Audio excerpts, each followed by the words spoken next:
السلام عليكم ورحمة الله، عاملين ايه؟ يا رب تكونوا بخير متابعيني الجمال. النهارده هعمل معاكم الزبادي البلدي. انا كنت عامله في بداية القناة خالص، بس للأسف عشان كنا لسه في البداية ما جابش مشاهدات كويسة. هتعشم بقى المرة دي تعملوا لي مشاركة كتير ويجيب لي مشاهدات أحسن بكتير.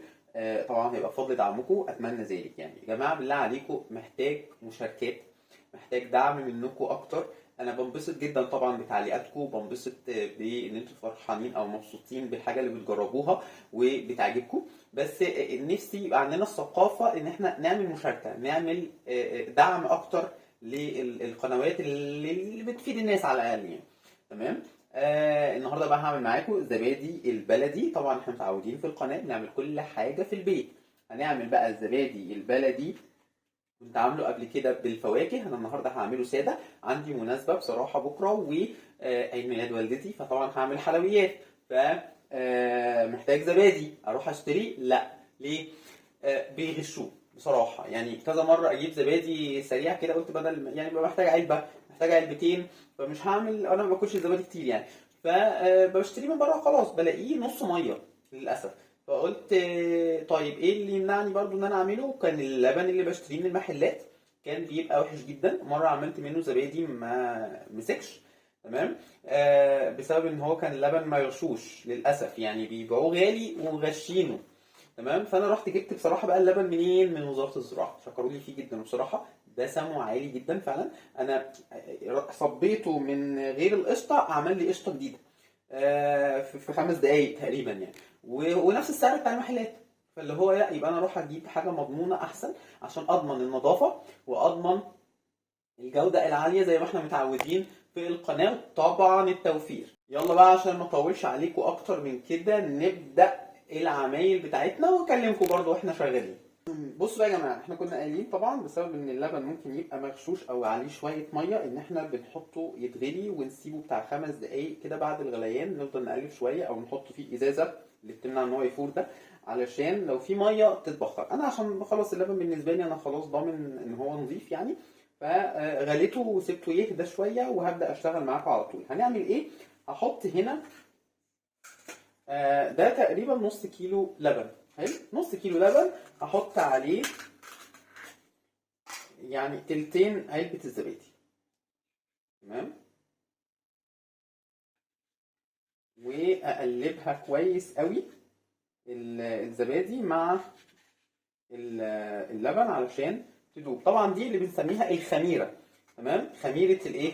الزبادي. بقلبها كويس جدا علشان تدوب. طبعا انا بسيب برضو اللبن يدفى، ما يبقاش سخن قوي. تمام. يبقى اقدر ان انا لو حطيت صباعي فيه استحمل سخونيته. تمام. واقلب كويس جدا الزبادي في الحله. ممكن اقلبها في طبق الاول وبعدين ايه؟ احطه يعني. تمام. وهرصه بقى في، انا بصراحه بقى المره دي برضه هعمله في الفخار. ما كانش عندي الفخار ده قبل كده، فالفخار هيديله طعم احلى. على فكره الحاجه الفخار فعلا بتدي طعم حلو قوي وجوده في التسويه، في تسويه الحاجه، سبحان الله يعني. تمام. فانا ايه؟ هحطها في الفخار واحطها بقى في الحله الاختراع بتاعي. انا كان عندي زي ما قلت في الفيديو اللي فات في بيت والدي حله زبادي. تمام. كانت نفس الشكل ونفس الفكره بالظبط، بس هي كانت من جوه فيها ايه؟ اخرام للكوبايات يعني. تمام. كانت بتبقى حله بغطا ولمبه. فانا شلت الودن بتاعه الغطا وحطيت اللمبه، واحط الحاجه جوه واغطي عليها واسيبها. تمام. يلا بينا بقى نشوف هنعملها ازاي. بصوا انا بقلب في الايه؟ بقلب في الزبادي كده، في اللبن يعني، لحد لما اطمن ان قطع الزبادي خلاص دابت. تمام. ابدا بقى ايه؟ اصب حبه حبه كده. انا عامل المعيار اللي يكفي 4، انا عايز 4 كوبايات زبادي، فانا عامل المعيار اللي يكفي الاربعه، عشان كده قلت لكم تقريبا نص كيلو. تمام.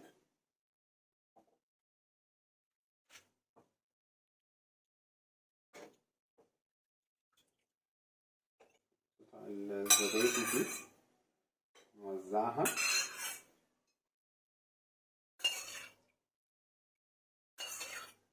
طبعا دي بتديني كمان كميه اكبر من العلبه اللي بنشتريها من بره. يعني انتوا شايفين اصلا ان مجرد ما حطيت فيها المعلقه خلصت.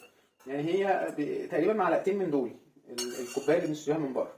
فطبعا دي بتديني كميه اعلى واوفر وانضف. عايز اقول لكم ريحه اللبن فايحه ما شاء الله، الله اكبر، جميله جدا يا جماعه. لو انتوا قريبين من كليه الزراعه اللي جنب جامعه القاهره وجنب مدرسه السعديه والحته دي، روحوا اشتروا من هناك، لبنهم تحفه.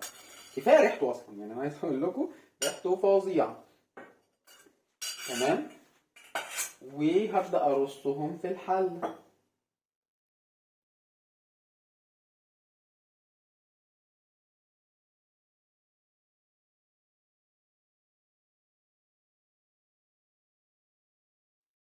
حلو كده.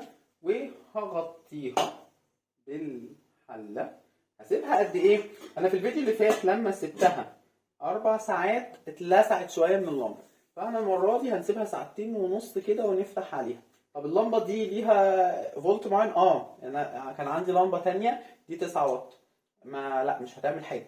تمام. لقيتها اصلا ما طلعتش دفع اساسا. دي 40 واط اللمبه الصفراء، في اللمبه الصفراء دي اللي بتطلع حراره اصلا. الصغيره منها بقى ال 40 واط او 30 واط على حسب ما انتوا هتلاقوا. تمام. وهفتح اهي منوره اهي. وطبعا عشان اضمن الدفء لازم ايه اغطيها بس عشان اضمن ان هي دفيانه كويس. طيب انا لو مش هعرف اعمل الموضوع ده ممكن ابدله بايه؟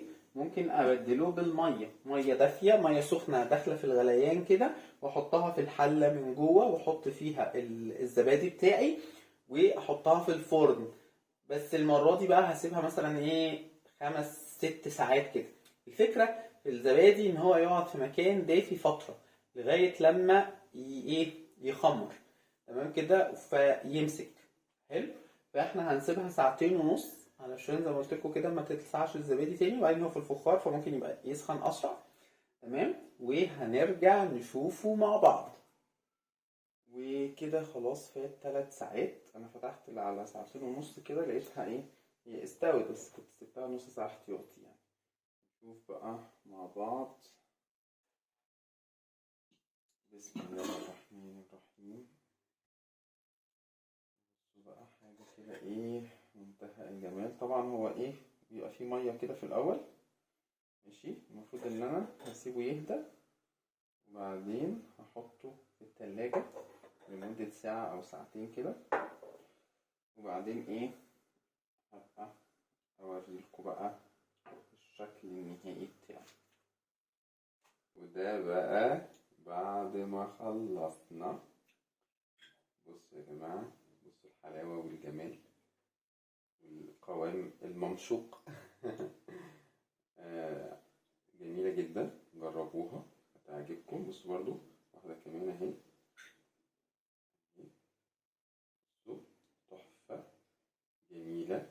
الوش بتاعها برضو حاجة روعة، يعني عاملة وش وحاجة جميلة. طبعا اللبن زي ما قلت لكم أهم حاجة اللبن، السر في اللبن. هي عاملة وش جميل. بصوا الوش اهو، اهو ده الوش. تمام.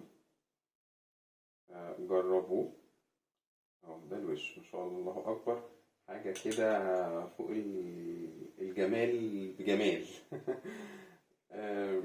جربوها هيعجبكم قوي، وسهلة وبسيطة وموفرة ونظيفة وطعم أحلى بكتير من اللي احنا هنشتريه من المحلات. ريحة اللبن نفسها أهم حاجة، نجيب اللبن من حد موثوق فيه. تمام. جربوه بقى واكتبوا لي رأيكم في التعليقات، ونتقابل بقى في فيديو جديد إن شاء الله.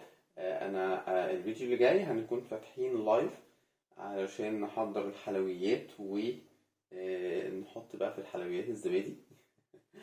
واعمل مفاجأة كده لوالدتي. وان شاء الله نتقابل في الفيديو اللي